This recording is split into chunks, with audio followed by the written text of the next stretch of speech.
చెప్పండి మేడం, ఈరోజు కేటీఆర్ను ఏసీబీ విచారణకు రమ్మని చెప్పడం జరిగింది. సో కేటీఆర్ దానికి సహకరించి అక్కడ వెళ్ళారు. మరి అక్కడ వెళ్ళిన తర్వాత ఏం జరిగింది? మళ్ళీ ఎందుకు కేటీఆర్ను తిరిగి పంపించవలసిన అవసరం వచ్చింది అధికారులకు?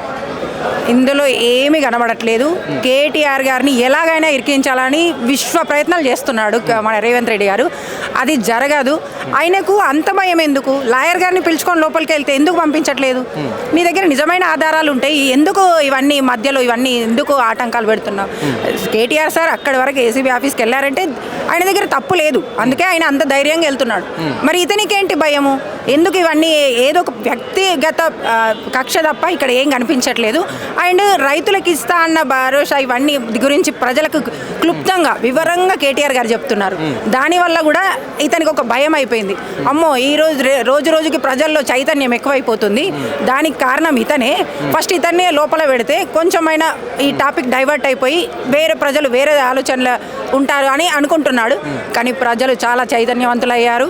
ఆల్రెడీ మన కేటీఆర్ గారు ఎకరానికి ఎంత వస్తుంది, 10 ఎకరాలకు ఎంత వస్తుంది లెక్కలతో సహా అందరికీ చెప్పాడు, అందరికీ వివరించారు. కాబట్టి ప్రతి రైతు దేశానికి, మన రాష్ట్రానికి వెన్నుముక రైతు.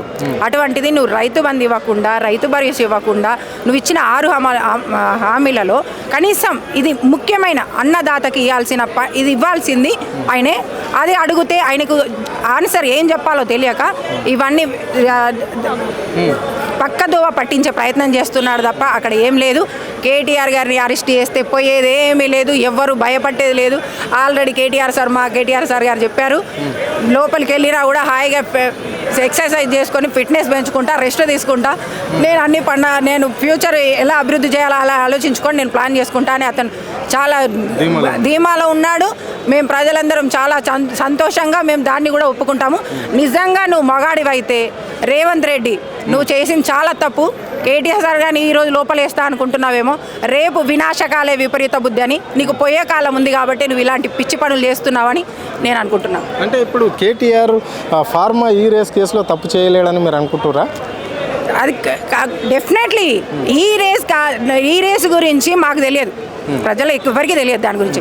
అతను క్లియర్గా చెప్తున్నాడు, ప్రతి పాయింట్ చెప్తున్నాడు. అతను ఏదో దొంగ దారిలో వెళ్ళి ఆ డబ్బులు ఇవ్వలేదు వాళ్ళకి, మన రాష్ట్రానికి దానివల్ల ఎంత లాభం వచ్చింది అదంతా క్లియర్గా చెప్పాడు. అటువంటిప్పుడు నీకు ఏమైనా బుద్ధి ఉందా? మాలాంటి చిన్న చదువుకోని వాళ్ళకు కూడా ఎందరికో అర్థమవుతుంది.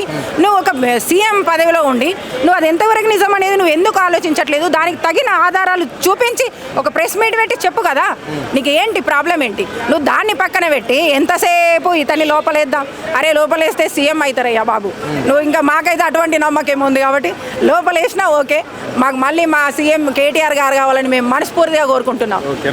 అంటే ఈ రేసు ఫార్మా కేసులో కార్ రేసింగ్లో మాత్రం కేటీఆర్ ఎటువంటి తప్పు చేయలేడు కాబట్టి ఆయన ఈరోజు విచారణకు ఏసీబీ వాళ్ళు పిలిచిన విచారణకు పోతే మాత్రం అక్కడ కేటీఆర్ను కావాలనే మళ్ళీ పంపించడం అనేది జరిగింది. అంటే ఇక్కడ కేటీఆర్ తప్పు చేయలేడని నిరూపించుకుంటాడు అనే భయాందోళనకు చెందే ప్రభుత్వం మళ్ళీ అధికారులు ఆయనను వెంటకు పంపించడం అనేది జరిగింది. ఆయన అడిగింది ఏంది? ఒక అడ్వకేట్ని అడిగిండు.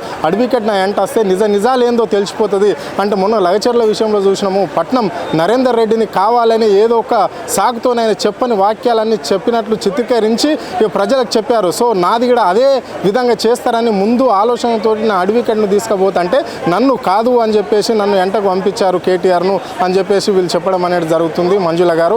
సో ఎప్పుడు కూడా కేటీఆర్ తప్పు చేయలేడు. ఈ విచారణ కేటీఆర్ ఎప్పుడైనా సిద్ధంగానే ఉన్నాడు, కానీ ప్రభుత్వమే స్పందించడం లేదు, ప్రభుత్వం భయపడుతుంది అని చెప్పేసి మంజుల గారు స్పష్టంగా చెప్పడం అనేది జరిగింది. కానీ కేటీఆర్ని అరెస్ట్ చేసే పరిణామాలు వేరంగా ఉంటాయి అని రేవంత్ రెడ్డికి ఆమె హెచ్చరించడం అనేది అయితే జరిగింది. కెమెరా పర్సన్ ప్రవీణ్తో అరుణ్ హాదే టీవీ, హైదరాబాద్.